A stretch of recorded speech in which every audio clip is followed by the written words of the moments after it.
The ride to the Armingard mansion in their rice was awkward. Is an awkward affair. Not only am I worried about scuffing the expensive leather seats, but I'm also worried about getting in the middle of another couple spat. With the tension thick in the air, I can feel them staring at each other. I can feel them starting at each other at any time. God, I can't. Nobody is saying anything. Up until Mr. Wright tells his valet to turn the damn radio on. For a moment, I think he might start. But instead, he just stays quiet, and so do the rest of us. In the end, the insufferable silence stays. I have never been so glad to see a house. Stepping out of the car and up to the mansion means an uncomfortable ride, and I can finally take a deep breath of fresh air. Ah, actually, that reminds me, I did not check out the timeline. See, there's still nothing on the 31st. 30th is where Zach went to the mansion, so Zach went back to town, and I don't know what happens after that. I'm sure that Ashton's story will probably pick up where his left off.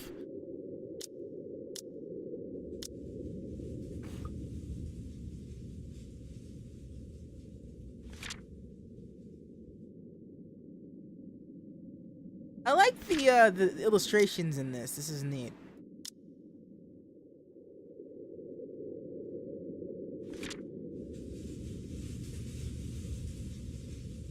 What did it? I'm blind. If it's a snake, it'd bit me.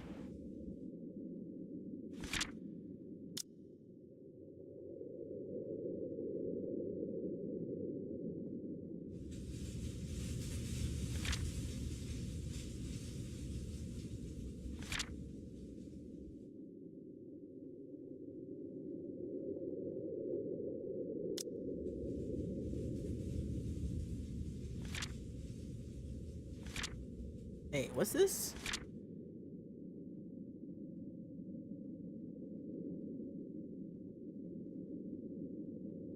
Okay, that's where she saw her downtown.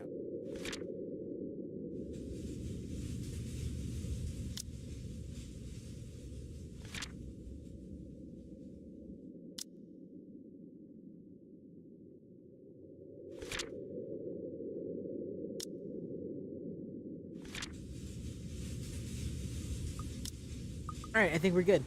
Continue the reading. Yo, Cat, thank you for them biddies. It's much appreciated. I just happened to look over. Y'all still messing around on the PTR? The beauty of the place never fails to make me gaze and wonder every time I see it as well. Ah, you simming. Are you torturing your Sims or are you being nice to your Sims? That's the real question. Mr. Wright moves towards the door, key in hand. I can already hear Mr. Wright plotting. Alright, here, Hans. We're going to go in, but I want you to look around the place. Familiarize yourself with it. Know every nook and cranny, every inch of the lot. Go and see where we can put that vineyard and the other things we talked about. We'll want to know where to station security as well, so go around the perimeter and figure it out. Scouts the property and circles the perimeter on foot. You do know this is 46 acres of land, sir? Well, you are not driving the car over the grass. Put those long, spidery legs of yours to good use. I didn't hire you to stand around and look intimidating. Actually, you did hire him to stand around and look intimidating. Go, mush. Someday, I'd like to ask how Johannes can even stand and tolerate the man. Why doesn't he just quit? Certainly, the pay can't be that good. I'm even a bit put off by our mutual employer, and the only thing that keeps me from bailing is the fact that we've already signed a contract. At least, I'll only be working for them during the duration of the project. He works with them every day. Sometimes I think you hired me to make me suffer for your amusement. Someday, I'd ask. I feel a bit bad for him. If it's any consolation, he'll be away from Mr. Wright, if only for a little while. We're able to enter the mansion after a bit of standing out there in the sun. This wretched, strange sunlight that is far too alien and rare. There had been a bit of a problem with the missus not knowing which key it was. The first item on the agenda would be the grand staircase. It seems sturdy during the open house, but on closer inspection, a closer inspection may say otherwise. There's obviously no marks of damage nor wear or tear, probably rethreaded during the renovation. Peeking down under the carpet, the wood is properly installed with bark placed down to prevent cupping. The carpet itself could use a vacuum though. Structural condition, from what I can see without actually dismantling the thing, looks to be in good shape, and the handrails and support are firm. The work on this should be commended. I can't look much more into the rest of the foyer, however, because Mr. Wright starts to hurry us into checking the dining hall. So, what do you think? Certainly we can't turn this area into a garage. It's Jacobean architecture. I'd say these would be pilasters and not buttresses, but you never really know. They really liked mixing up these elements. You could say it was pretty avant-garde at the time. We might hit a support beam if we're not careful. And in layman's terms? From what I see here, we could risk great damage to the house if we try to turn the dining hall into a garage. In other words, no. You can't turn this into a garage, you jackass. The man did not look too pleased at this.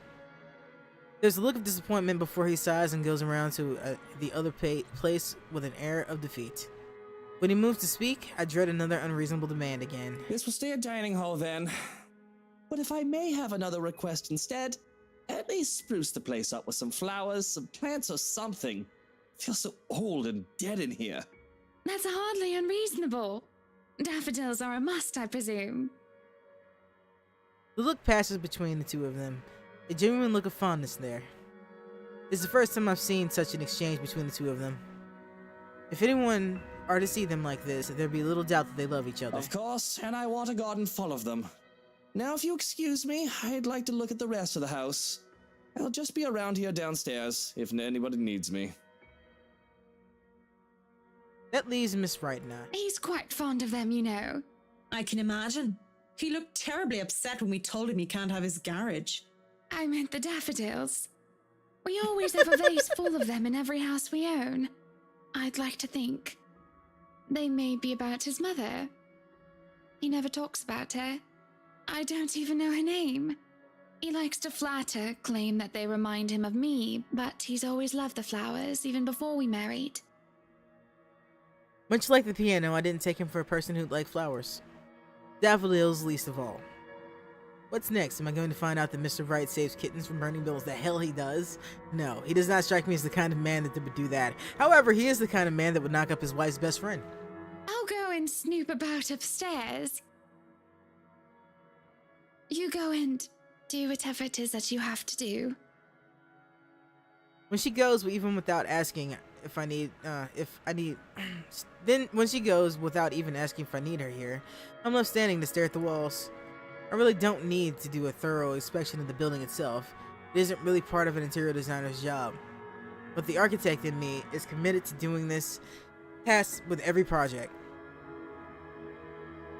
If I'm going to make a living space that has both form and function, I might as well make sure that the entirety of it is safe for my clients. Since I'm already here, I roam around the dining hall, checking things off my punch list, if you will. But when it's time to move on, I hesitate.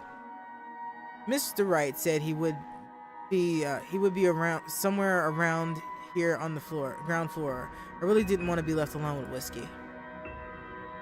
I have to look through the place eventually. But on the other hand, I can do that later when he's gone. I can go upstairs first, if I want to.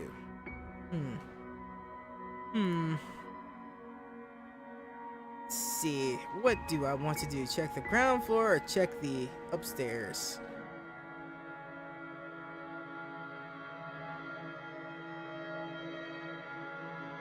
What do you think, chat? If anybody in chat has a decision. To get the feeling if I go upstairs, it's gonna make me run into her again, which I don't mind. I really dislike Luke. He's a jackass. Wanna stay on the ground floor? I'll stay on the ground floor. Alright, just because there's one troublesome client shouldn't mean I'll let him get in the way of my work. The parlor is my first destination. Mostly because I figured Mr. Wright would still be hiding down in the wine cellar and making plans there. I'm going to bump into him sooner or later, but I'd rather make it later. Much, much later. The place, upon closer inspection, is in good shape. I doubt this place has done with most care. But I don't doubt this place is done with the most care, considering it would be the first room visitors would see during the open house. There's a stain on the carpet, most likely by one of the guests at the party, but it isn't anything a good cleaning can't get rid of. Next is the music room, or at least that's the plan. Locked? Oh, come on now. I rattle the doorknob again, harder this time, but to double check, even give it a good budge to see if there isn't a problem with the door itself. But no, definitely locked. That's weird, considering the rest of the rooms aren't. It could just be this one though. I can try the other door through the ballroom if I really wanted to, and that's when I hear it. The sound of a piano. Though it's just one note, over and over again. It makes the hairs on the back of my neck stand up, and I back away from the door. Although I wasn't exactly a superstitious sort, what am I going to do? The room is locked. I can just go back to it later, maybe see if I can go through the ballroom and... The music room door opens and who else but Luke stands in the doorway. He looks like a lot like a cat that ate the canary, and I didn't appreciate the way his eyes lingered on me. Isn't it common sense the locked doors mean someone wants a bit of privacy? You didn't try and break the door down.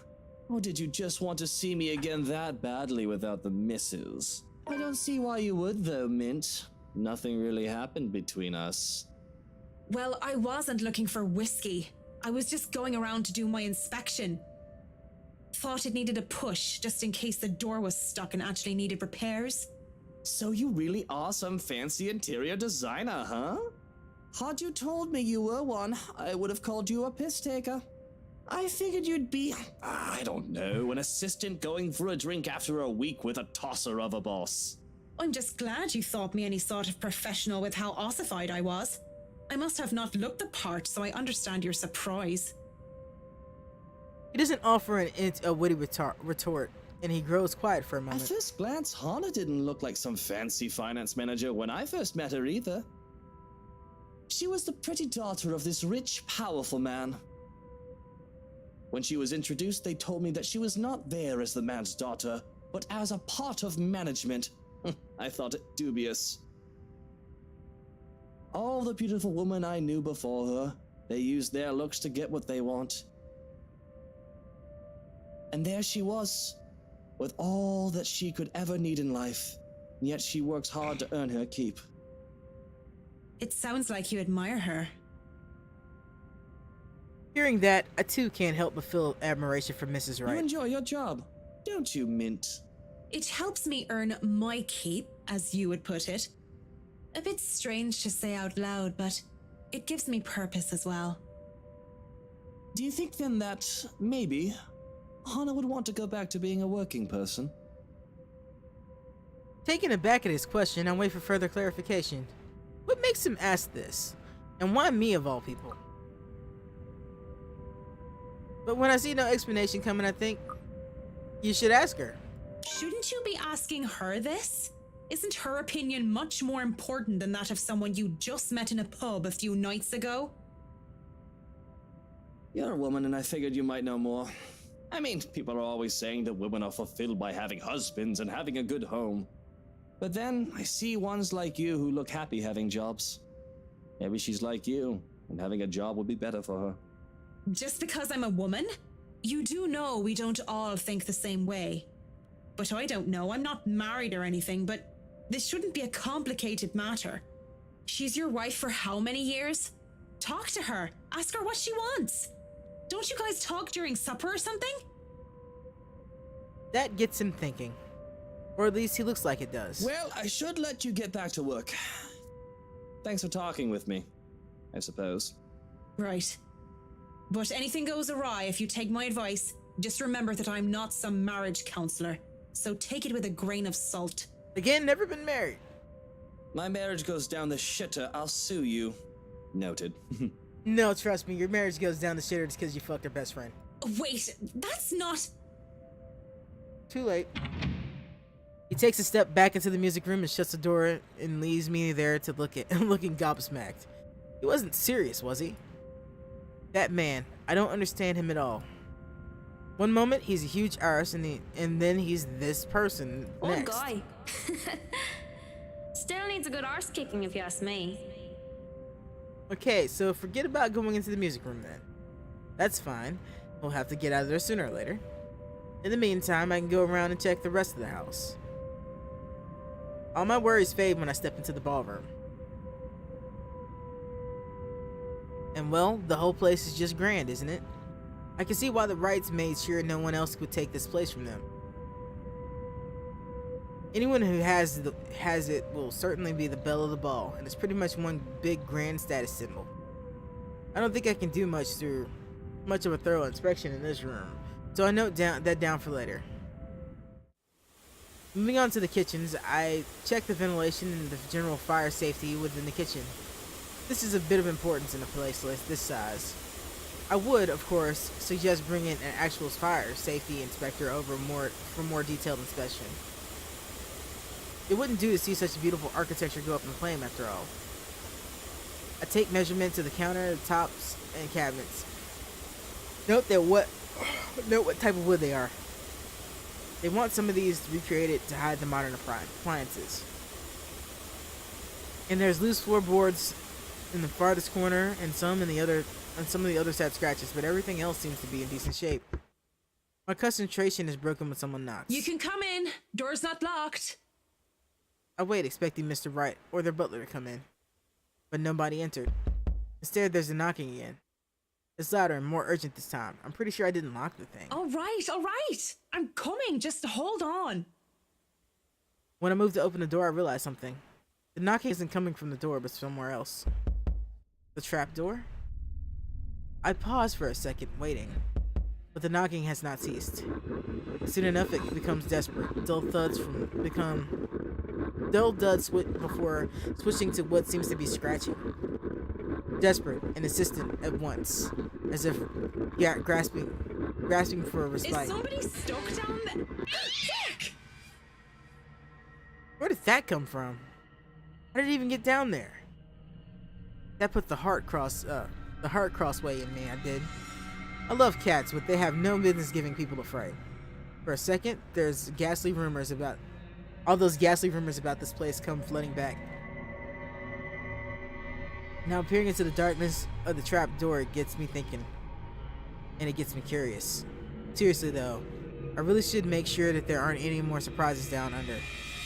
I don't think the Wrights would appreciate if we found a litter of kittens making a house in the wine cellar.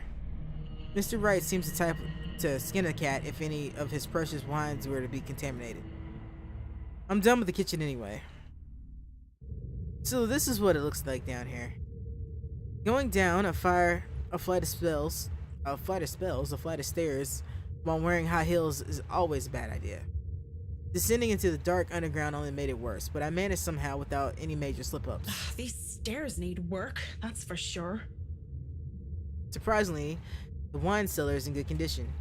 No water damage from last year's flooding, apart from dust and cobwebs that have accumulated. The place will likely hold for several more years.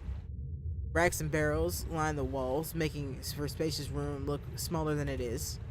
I'm no expert, but it looks good enough for immediate use without any further additions. Bloody whiskey will have a field day in here. I think so anyway, until I feel something crunch beneath my feet.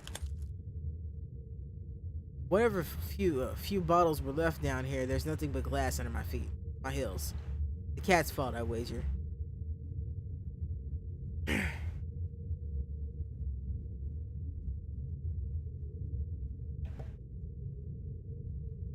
And it made a downright mess, with red slick pooling from the remnants of a good bottle. There's a lot of stuff to have for just being a few bottles, though. A whole trail of it flows from the end of the room, and I follow it, fully expecting a leaking barrel or a whole upturned rack. Instead, it just keeps going and it stops in a large puddle at the very back wall. What a waste of wine. Why is it so sticky though. It's thick too, nothing like wine. Of course, it could just be mold. Maybe it's not wine. Go on, touch it. What's I this? dare ya. Despite it all, I find myself answering. Because it's her voice. Amy Lorraine. Lovely Amy, pretty Amy. I can imagine her standing here with me, laughing and pestering me as I did my work in a way that only friends can. She was my friend, the only one I had at some things. I was a scholar, charity case, in a school for private and prestigious young girls. They all looked down on me, if they cared to look at me or acknowledge my presence at all. Except her. Sometimes I wish for the good old days where we were friends. Now she's nothing but a ghost, and I try so hard to get over her. I really, really do. What am I, 5 years old? Oh, damn it, it's stuck under my shoe. I double dare you. Hell, I double dog dare you. Don't be such a scaredy cat. It's probably wine. Triple dog dare, you didn't really dare. What else could it be? Blood? Maybe. Don't be ridiculous. Why would there be blood down here? If I was a joking sort, I would have said it might have been the reason why their previous owner sold the place. Maybe the ghost stories actually were true, and they wanted to get away from the walls that dripped some ectoplasmic goo or whatever other ghouls haunted about. Doubt it. I hardly believe in any of that voodoo nonsense as it is. But as I stare at the mess at my feet, probably looking like a fool while I'm at it, I notice something strange. It isn't visible, unless one really paying attention, but you can see red gunk seeping through the cracks in the wall. What's this then? I worry about structural damage and damage to the foundation. I worry about the wine cellar, as the wrong conditions can lead to deteriorations of its contents. The temperature and humidity are not controlled. Up until I see how clean cut the crack is. It's running along the edge of the walls and vertically along it, where a door would be. I press my hand against the wall, leading to I press my hand against the wall, leads credence to the idea as I try to feel where it would go anyway. Could it be an adventure then? A secret passage? There must be a hidden switch somewhere. Go look! This is the most interesting thing you've done by far. If there's a hidden room, that would certainly explain the discrepancy in the mansion's floor plans. It would be too far-fetched to think that there could be more hidden rooms and passageways all over the house if we are to follow that logic. And boy, isn't that exciting? This feels like something straight out of a game. Suddenly, she touches my arm and I flinch away in shock. That shouldn't be possible. I understand auditory hallucinations and maybe even visual hallucinations, but that was... You look surprised. What's wrong? That's not possible. You're... dead. Wait, what happened to her? That's the question.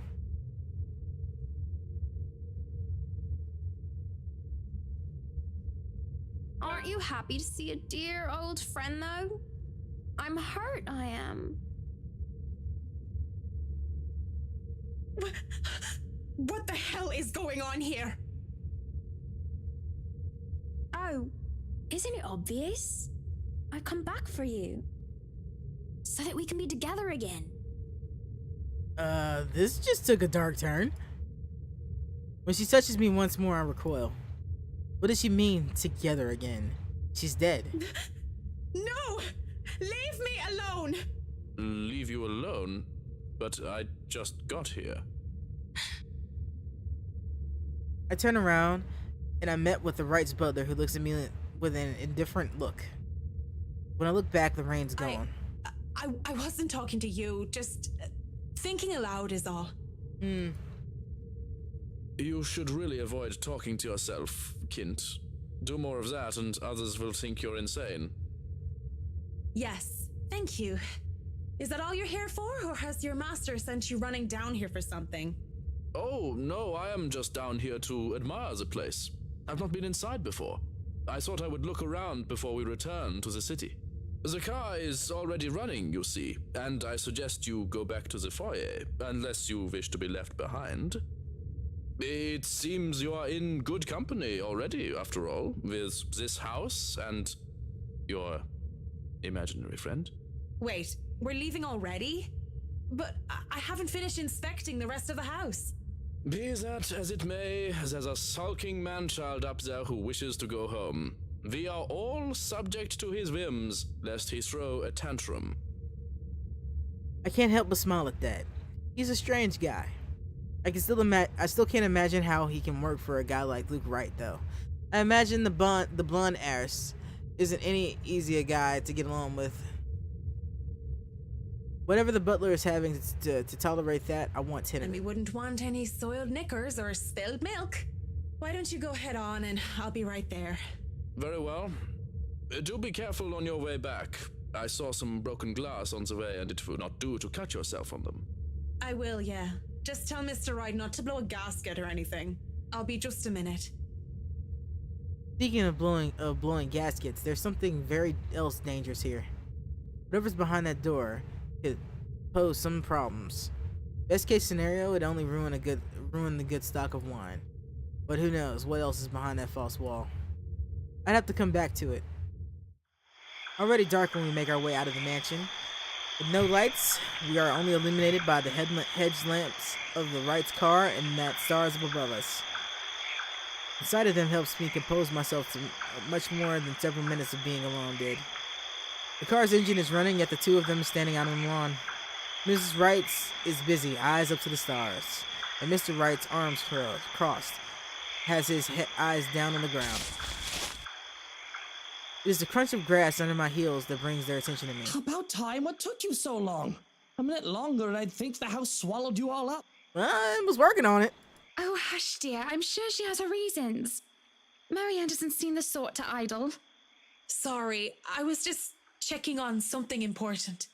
See, business is business and they take time, love. You should know that better than anyone.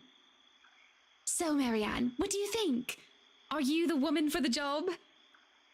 I know we already signed papers hiring you, but I want to be 100% sure that you are committed. I glanced back towards the mansion. Knowing what I had seen here, that curious thing in the wine cellar, which is stuff I'd only read about in fucking horror stories, and her, I should feel the slightest bit hesitant. I was lucky. I've seen enough films to know that what happens when a promiscuous woman enters a haunted house. This is my chance to turn it down, to make excuses, say I'm not up to the task, that I need to take care of my old sick father. Just pay the fine, which is probably outrageous for a contract like this, and let it go. I should turn it down. For some obstinate reason, I can't. The same manner I haven't let go of her, of the regret that has swallowed me since that day. Much as I hate to admit it, even to myself, even to her again, mischievous glint in her eye, the loose tendrils of her hair curled around her forehead. It's something I terribly missed, and now that it's here, almost within reach, I can't. My father would tell me sometimes you simply have to go through with it. Consequences be damned. And well, I really don't have any logical reason to say no. At least not something that the client like the Wrights would want to hear from a professional designer. It's certainly an interesting project. You can be sure I'm seeing it through the end. Such dedication! Oh, I do love the determination. You were always determined like that, weren't you? Hearing her voice again sends a chill running down my back. I can't wait for this day to be over. From the mansion through Anselm, I rode with them in silence. But as soon as we hit city proper, I'd be asked to be dropped off and bid them goodnight. I thought at best I didn't stay long in the confined spaces with either Mrs. or Mr. Wright. Both of them seemed to cause me serious trouble, and if the project has been any less interesting or grand, I would have dropped it without a second thought. Would have, should have, won't. I assure them that my place isn't far and I have to fight off the urge to roll my eyes and groan when whiskey throws me a little smirk. But even in my own home, peace was elusive. I was asleep. I lay awake, thinking of what I saw at the mansion. Who was I? who I saw. If I so much as hear a single whisper from her, if I so much as see a wisp of her hair, I'm afraid I'll go mad. But none of that happens, and it makes me feel hollow. For 2 nights I've had trouble sleeping. It's only 1 in the morning when fatigue finally lets me rest, and I'm reminded of what terrifies me so. In my restless dreams, I see that mirror. That sounds like a line from Silent Hill. The one in the study. In it, I see her. I see them. Lorraine and Hannah. Hannah and Lorraine. Poor pathetic Marianne. Work, work, work. She'll work herself to death. See? See? She doesn't listen. That's all she did. Look at what happened to me. They talk among themselves with cruel smiles and venomous tongues. Or rather, to themselves, 2 heads, 1 body. A horrible mockery, these women, and they were one and the same. What's the pity? Life goes on and goes out, and she doesn't even see it. Do you think she'll even realize when she's kicked the bucket herself? When they say a person has a hard time telling when they're in a dream, it's true. It was true often enough. Even with this bizarre sight, even with the obvious implications that this isn't real, I can't help but feel distress. Likely. Is that any way to live at all? She might as well be dead. Cruel fate that she's alive and I'm... well... They're sort of speaking to each other's ears. Tones low and hushed, I can still hear them as clear as day. Their whispers pervade the air, heavy and oppressive. They bury and dig into my head like tiny maggots worming their way into my skull. It is only then that they take notice of my presence. Eyes turn towards me and I can only feel small under their scrutiny. Caricatures, smiles etched on their faces, mimicking each other grotesquely. Oh, Marianne! How long have you been standing there, dearie? Come join us, Marianne. We won't bite. Unless you ask, that is. Have you been looking at us? Spying? How scandalous. Such a naughty girl. I'm sure you were just waiting for something lewd to happen, weren't you? You know she will not admit it. She thinks it wrong. You've said it so yourself. Yes. She thought me wrong, impure, abnormal, because I loved her. My breath hitches and I open my mouth to protest, but they stop me, screeching. The mirror that holds them cracks, lines spidering across the surface. Do not lie! We know the gluttonous thoughts you try to deny, girl. All those desires you bury beneath that sickening guilt. You act the martyr when you turn the bed you lie in into your own hedonistic hell. You are nothing but a tainted soul with filth-stained flesh held together by falsehood and pride. They look livid, and when it looks like they would lunge, I wake, feeling the wind as being feeling like the wind has been knocked out of me. With a groan, I squint and find a certain fluff ball standing on my chest, looking pleased as a punch. Pretty kitty. Pretty kitty. She is the overlady of the cats, the queen of despair and destruction of nice furniture. Though I can't stay mad at Her Majesty because it feels like she did something good this time. I was having a nightmare and I can't even remember what it was about. Trying to recall leaves a terrible pit in my stomach. Maybe it's probably better I don't remember. Good morning, Baruthiel. Who's the good kitty? Are you hungry? Is that why you woke me up? A content purr comes from my sweet dear before she jumps off the bed and trots towards the kitchen. On the other hand, it takes me a bit before I roll out of bed and start my day. Mornings before work are always the quiet affair.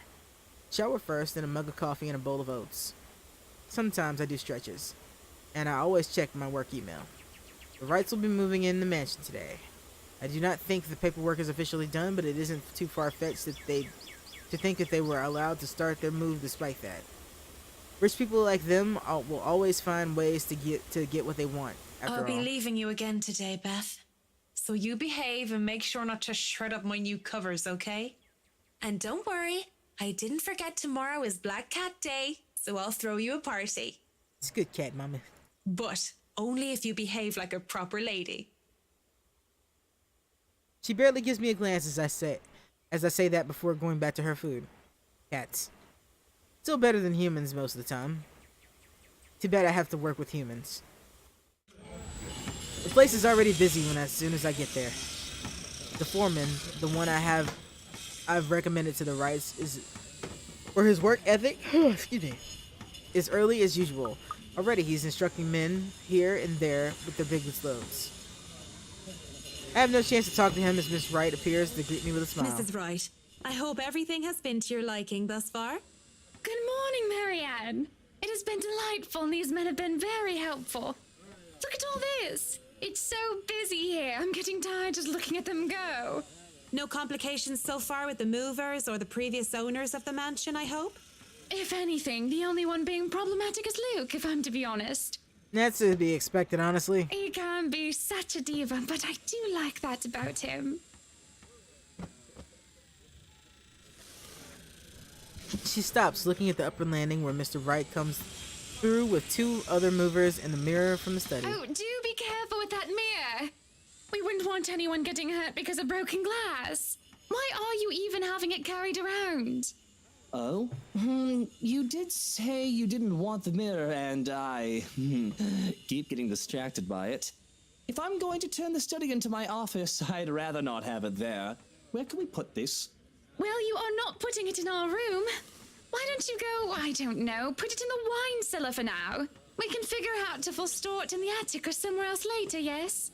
You heard her, boys. To the cellar it goes. Mush!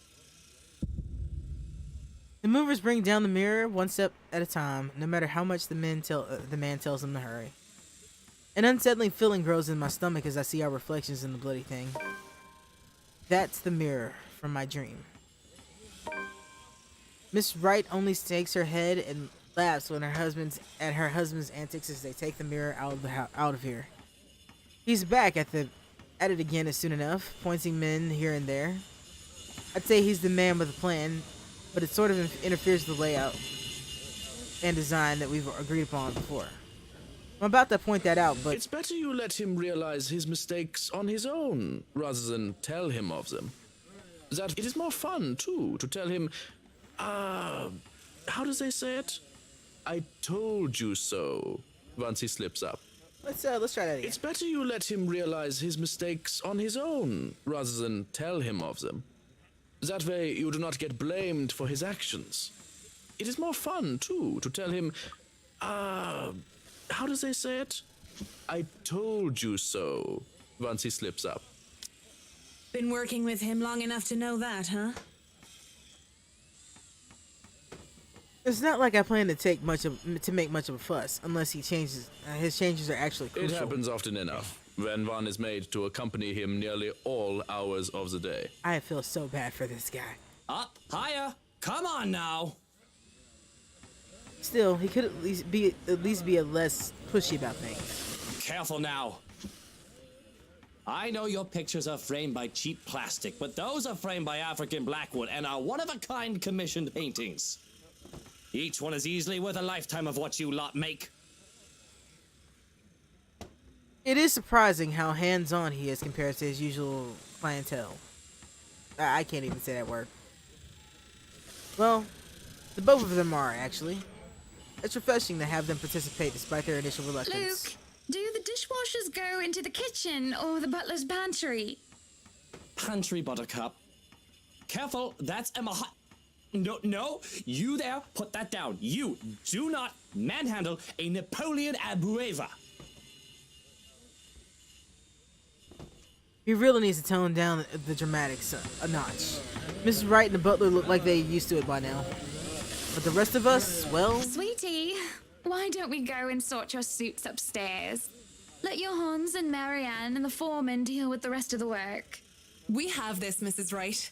Yes, please do go before a blood vessel bursts. Bloodstains are so troublesome to clean. There's an obvious sense of relief as Mr. Wright is dragged out of the room, leaving the movers to do their work. Some grumbling even comes from some of the younger workers. It's a good thing the family butler isn't some blindly loyal tool to his boss, or there will be trouble with Mr. Wright. He is such a bratwurst. Whiny baby who never got enough hugs from his mutter.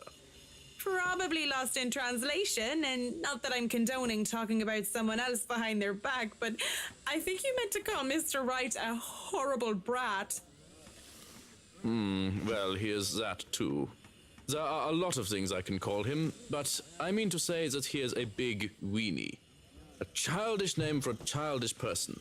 Like a child, he whines when he doesn't get what he wants, and he breaks the toys that he has. That gets a laugh from me, as well as a few from the movers who linger. He and I carry boxes instructing movers where they should be and generally taking over Mr. Wright's work. It goes without a hitch, and the man is helpful, efficient, and capable with physical labor, despite his clean-cut appearance. A gentleman to boot, taking boxes from me when he sees me struggling with them. Speaking of boxes... Hey, one of the boxes for the kitchen is missing. Has anyone seen it? The one with the pots and the knives. The bratwurst had it brought upstairs, thinking it was for the attic. Why would he... Oh, never mind. I'll go get it. Why even bring a box of pots and knives to the attic? That man is ridiculous. There's probably no point in making sense of what he does if he does them just because he can. At least it turns out that I don't have to make it all the way up to the attic. The movers probably, on Mr. Wright's order, left the box on the stairs. At least it's not that heavy. I managed to hoist it up without too much effort. But the time it takes for me to do so is long enough for me to overhear the odd conversation I could. Overhear an odd a conversation I could never in my life imagine coming from a couple of the Wrights. Mom, if you're not careful, I might go a bit loopy and I'll start bringing cats home. And soon enough, one day you'll find yourself going home to a farm just filled with felines that follow you everywhere. Oh, don't bluff. The things would shred up your precious furniture. Besides, you don't even like cats. True, true. Dogs are infinitely superior here, of course. But what about the wet dog smell? The mess. I'm not cleaning up after a mutt, no matter how cute. If you think about it, a cat would be better. For once, I'll have to agree with the whiskey on this one. I thought, though, I can live with Mrs. Wright being a dog person. But as amusing as the conversation might get, I really shouldn't get caught eavesdropping or slacking off on the job. At most, I should be looking for ways of possibly soundproofing certain rooms. Perhaps bringing it up if they don't realize the lack of it. Do I want to keep listening, or do I want to?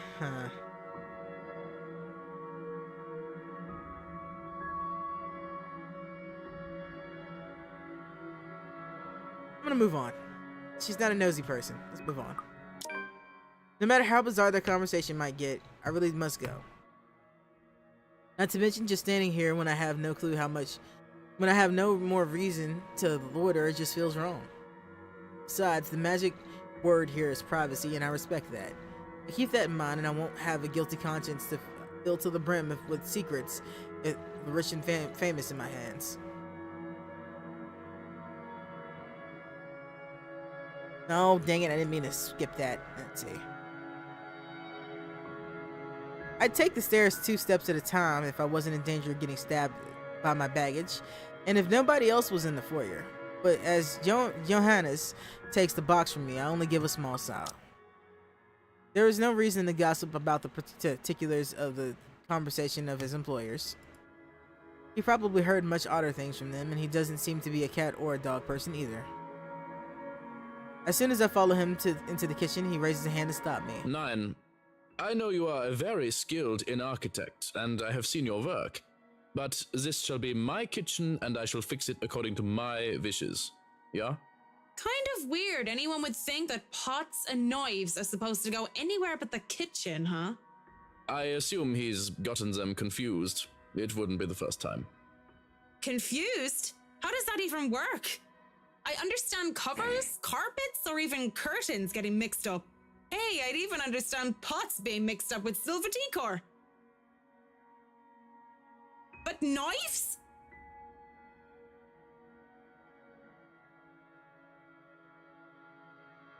Oh, he has a collection of ornamental ones from his father. It takes them everywhere he goes, wherever he moves. Okay. I didn't check their I relationships. guess that makes sense. A bit.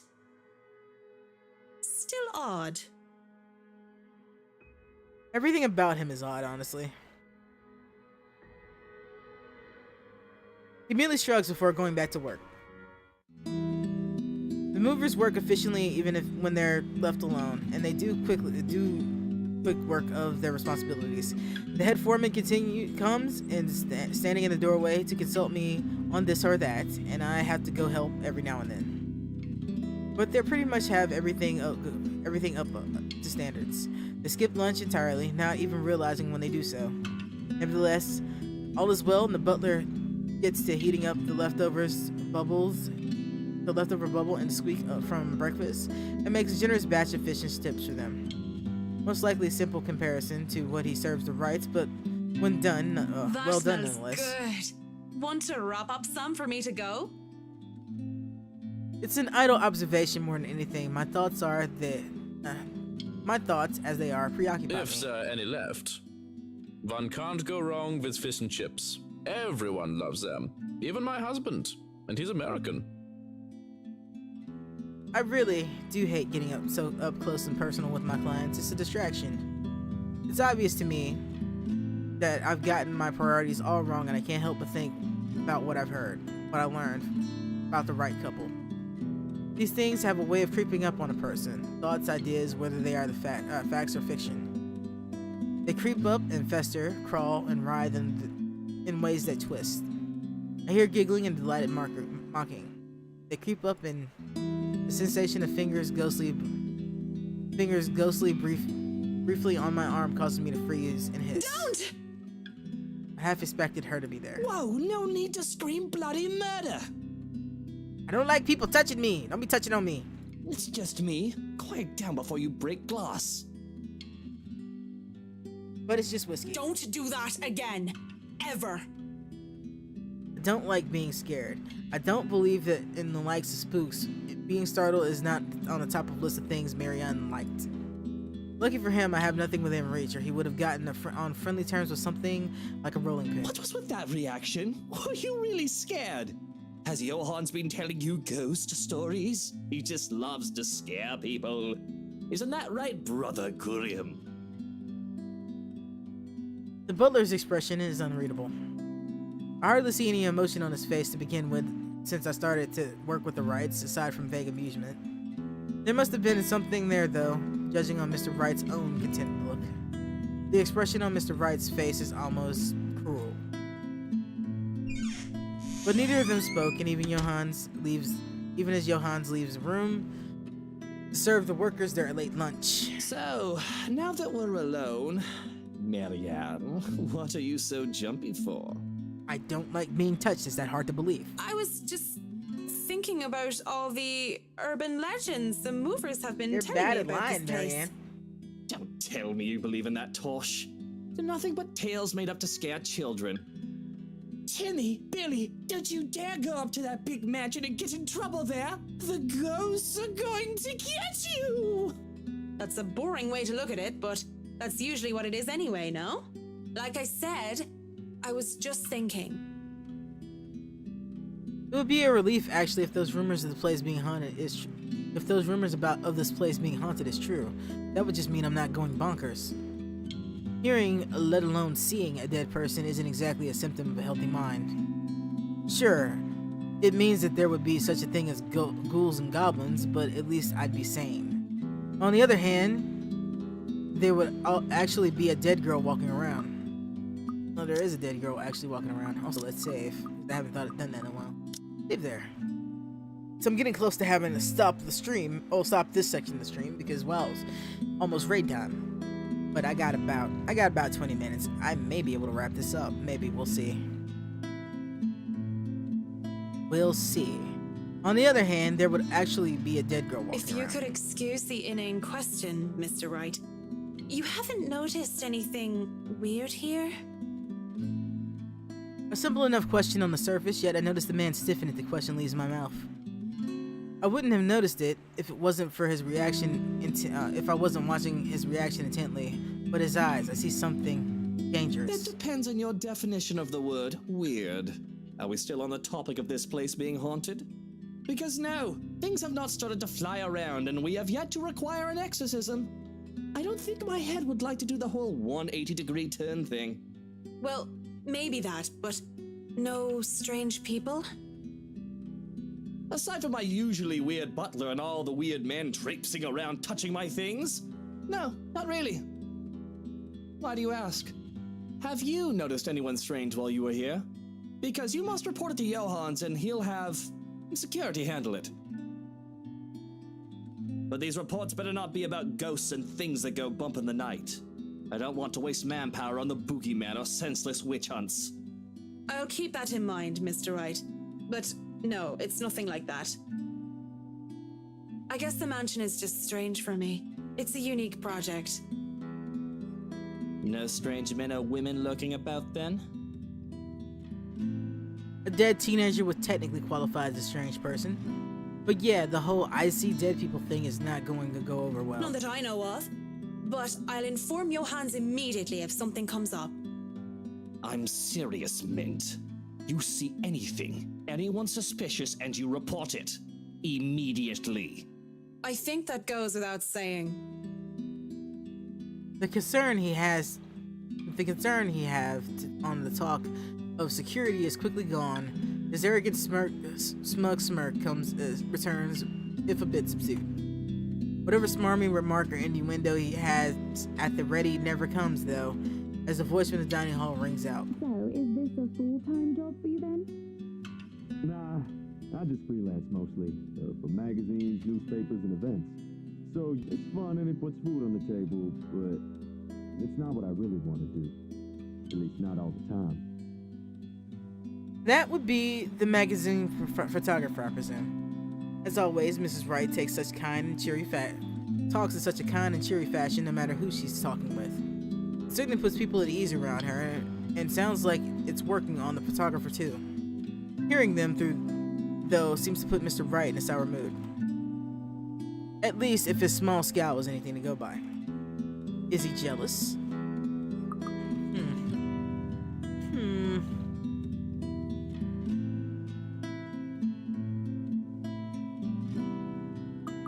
Hey, are you alright there, Whiskey? You're looking like you need a serious drink. What is it that you want to do then? Films. Documentaries mostly. But cinematography is a lot more difficult than photography, right? I was working on this thing, actually. I'm fine. Just a bit winded from all that moving about. It's been a long day. And the day's not over yet. So if you can excuse the bluntness, you either shape up to help or ship out back to your room and let us do the rest of the work. My girl. Hey, I just noticed that the black is coming off my key. Oh well. Kinda gives a nice little glow. He hesitates, eyes locked firmly on the door that leads to the dining hall. Even now, we can still hear as Miss Wright and the photographer chit-chat between shots. It's not my place to say this, but she really does seem to care a lot about you, you know? There's no need to remind me of that. A strange smile appears on his face before he shuts his eyes and sighs. Tell the workers that you're all dismissed early. That's nice and all, Whiskey. But we really shouldn't just take off. Delays aren't a good thing when it comes to big projects like these. The sooner we tackle certain issues, the better. And I trust you can take care of these issues another day. Don't make me ask again, Mint. Just tell the others they can go home early, and to not worry, they'll still get paid the remaining hours. I don't know what prompted this. With the air he's putting on, though, I know better than to meddle and prod further. Besides, Fine, you're the boss. Walking out of the kitchen, I just accept the fact that whatever he says will go while under his roof. Miss Wright and the photographer are still too busy conversing to notice me, and even as I make my way through the dining hall. Besides, I didn't want to ruin their fun. Well, it wasn't really a big thing. People didn't like Blue Fonzie very much. People don't like a film about colors. I suppose they would have liked Blue Bibby a lot more. Going to the foyer has me stumble upon the family butler once more, who raises a brow in my presence. And where are you off to in a hurry, Miss McCulloch? The foreman is looking for you. The Bratwurst wants us off the clock. He's dismissing us early because of... Oh, I don't know. He just wants us out of here. I'll go and call a cab for you then.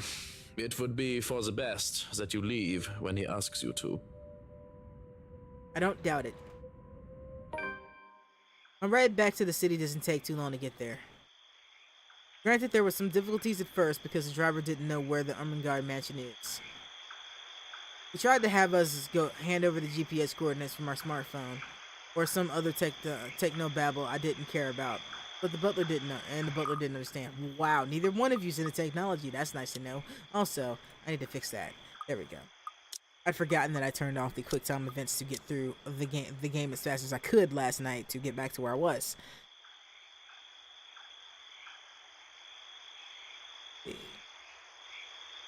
But as soon as we told him it's the haunted mansion on Anselm Village, he knew just the place. And finally headed over, albeit with some hesitation. On the way back to the city, the driver kept complaining about the place giving him the willies. He gives me the willies too, but I would have loved to snap at him. But as soon as the thought occurs to me, another bloom blossoms in the front of my foremind.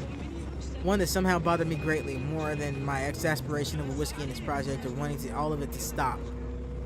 There had been no Lorraine whispering in my ears today. Worse, I find myself searching for it. Searching for her.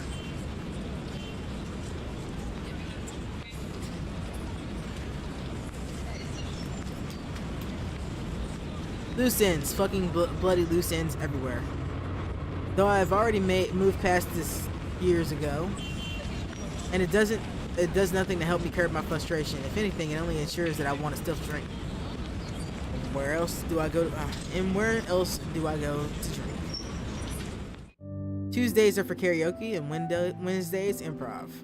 Usually, there's 4 to 5 guys who did hilarious games, and it's the one with the Irish drinking sons, and always the crowd favorite. Though I would love a good laugh, stand-up comedy isn't my thing. And without Cam or Haruna or any other distractions, I end up drinking a lot more this time. And when there's several bottles of beer in me, I get really, really embarrassing. Hey! G! Psst! G, come over here. I need you for something. It's a good thing that the bartender is a nice fellow. I'd probably have been kicked out of this other places by now, or worse.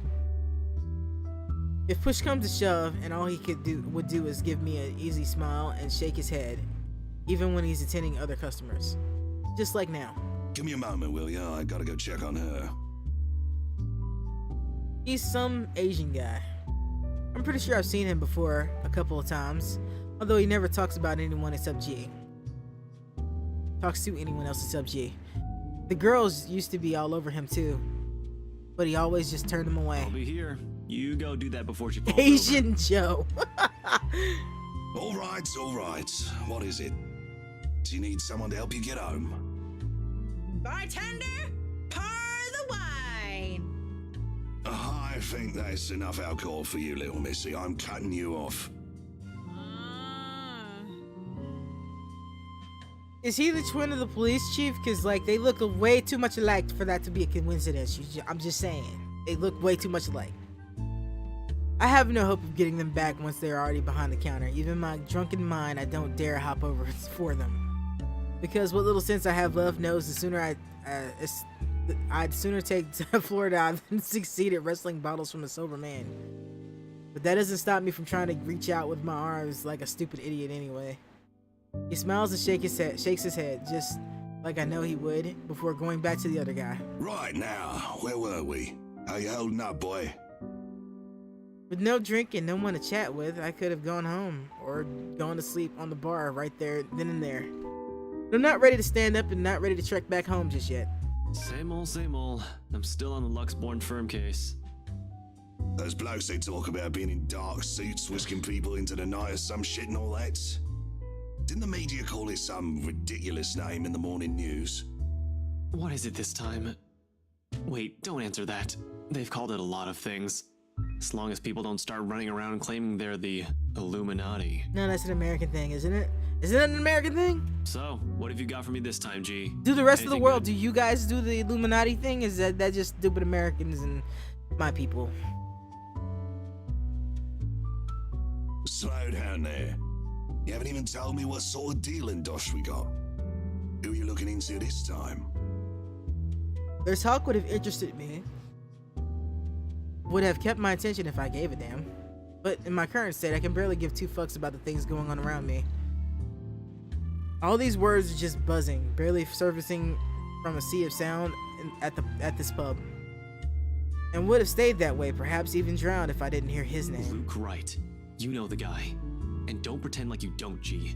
It takes a special kind of ignorant not to know who he is. That smug blonde who likes throwing round his money. He was just here a few days ago, as a matter of fact.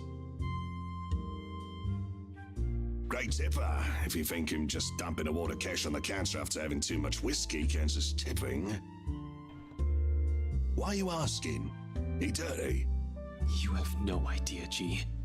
He's probably the worst sort you can imagine.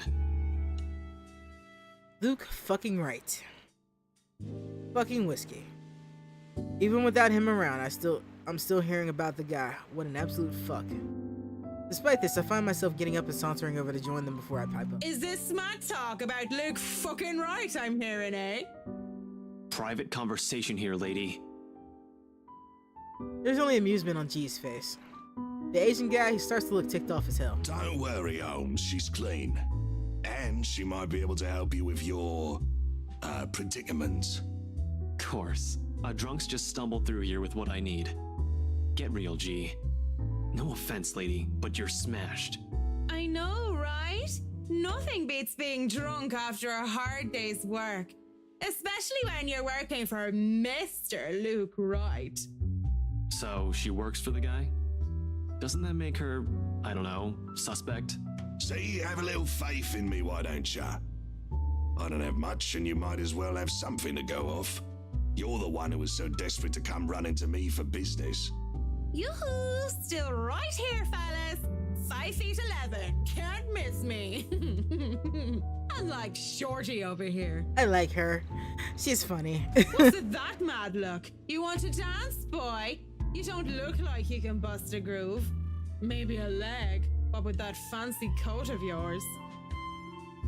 To add insult to injury, I moved directly behind him and used the top of his head as an armrest. Oh my god, you ain't gotta do him like this. Why you gotta do him like this? But when he shakes me off, I plop in the seat right next to him. Don't try me. You can hardly stay on your feet. We don't want to ruin your fancy coat, do we? Ah, children, the both of ya. But you're still standing after all that, are ya? Matt, you see this giantess? She's a legendary regular here. Been drinking like there's no tomorrow. I'm a bit jealous. Can't do that anymore or my liver will give out on me. Good with the mic, too. Don't see you much recently, but I guess you're always busy, are you? You're some fancy designer or something, if I remember correctly. Wait, I know you. You were at the open house for the mansion. Yeah, that's right. Marianne McCulloch. I'm a famous interior designer extraordinaire. Ooh, that rhymes. Anyway, you guys were talking about that weenie Luke Wright, right? Or something. Can't really talk about it. I don't even know if I can trust you, even if G said you're clean. But anything would be of help. Well, I don't gossip about my clients, if that's all there is to this. You wanted to gossip about him a few minutes ago, Marianne. And that was the beer talking, not Marianne. You won't mind if we ask the beer a few questions then? Maybe. Depends on who's asking and what they're asking. But seriously, that guy is abso-fucking-lutely frustrating. One moment, he's an absolute dickhead, and then he's acting like an actual decent human being the next. I just can't figure him out. I can't imagine how that pretty wife of his can put up with him. If I were her, I'd dump his flat arse straight up. And I'm not just saying that because I think Hannah's pretty or anything. Luke's a catch too, they both are.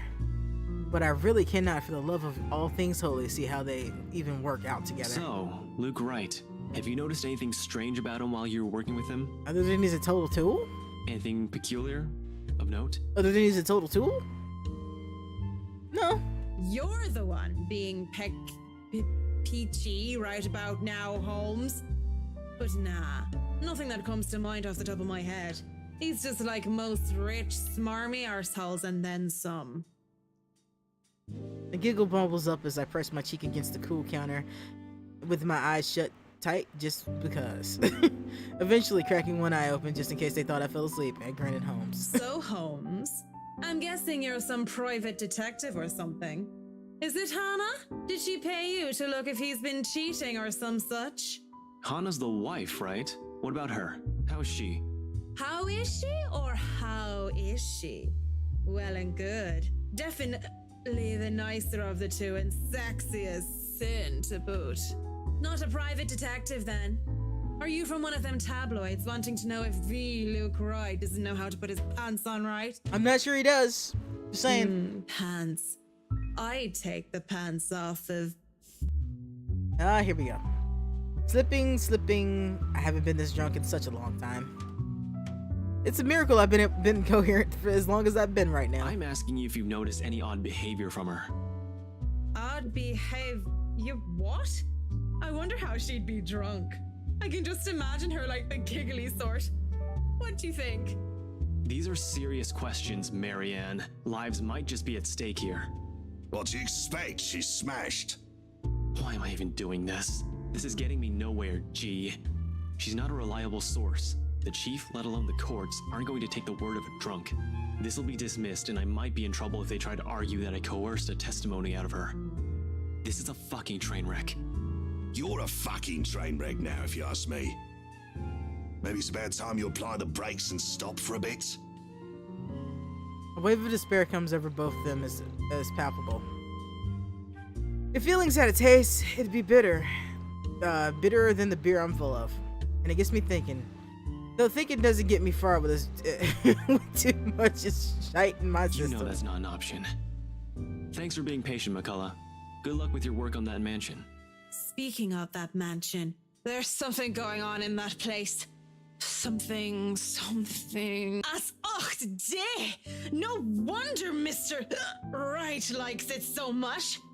It's as fishy as he is. Rotten bloke. Maybe that Santos girl is really onto something, eh? Suspicious shite, I'm telling ya. Explains why she's so reluctant. What do you mean that Santos girl is onto something? Before I get another word out, there's hands on my shoulders and everything starts to spin. I quickly slap his hand away as best I can, sending him the foulest look I can muster. Take your hands off me, pipsqueak. I'm not a lady who's shaken or stirred unless you want me up-chucking on your pretty hair. But it's just like I said.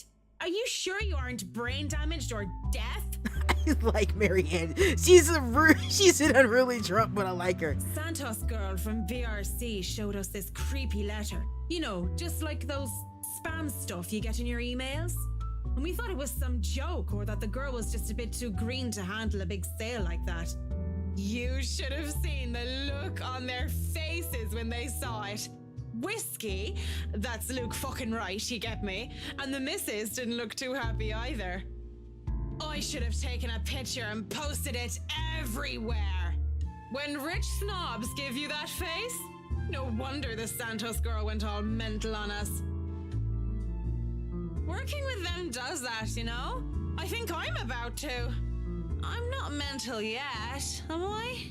Anyway, just like I said, in that man...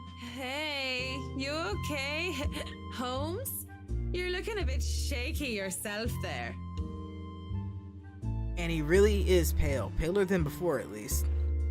I can see the gears turning in his head. I can see the gears in his head turning on overtime. Suddenly, he shows his card in my hand. On his name, Ashton Fry, and his number. But he has a second thought, and he grabs it from me and slips it into my pocket. You're cute, pretty boy. But I prefer blondies. Well, you're not exactly my type either, lady. But listen to me. If something comes up, don't do anything rash. If you think you're in danger or if you see anything suspicious, call me and the authorities as soon as possible. You understand me? That's 99... I know what the damn emergency number is. Right, 999. Good. Anyway, I have to run. See you, G. The guy is quickly on his feet, already up and at him as soon as the numbers leave his lips. Watching him as he maneuvers through the crowd of pub goers is enough to tire me out.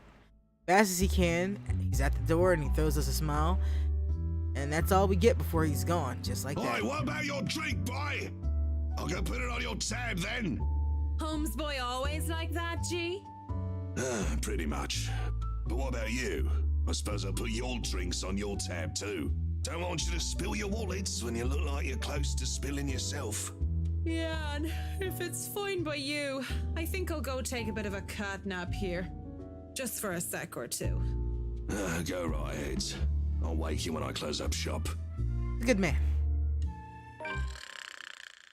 And that right there is a good place for me to stop, as much as I'd like to keep going. I'm pretty sure something's about to happen. So we're gonna save, and I'm gonna step away for a few minutes to stretch before raid time, and I'm gonna thank you guys for stopping by. It's your first time on stream and you like what you see, please hit the follow button. If you're looking for me on social media, you can find me on Twitter at Nico the Odd, N-E-K-K-O the Odd. And if you're watching this on YouTube, remember to like and subscribe. And until next time, my friends, remember to save often. You will live longer. Peace.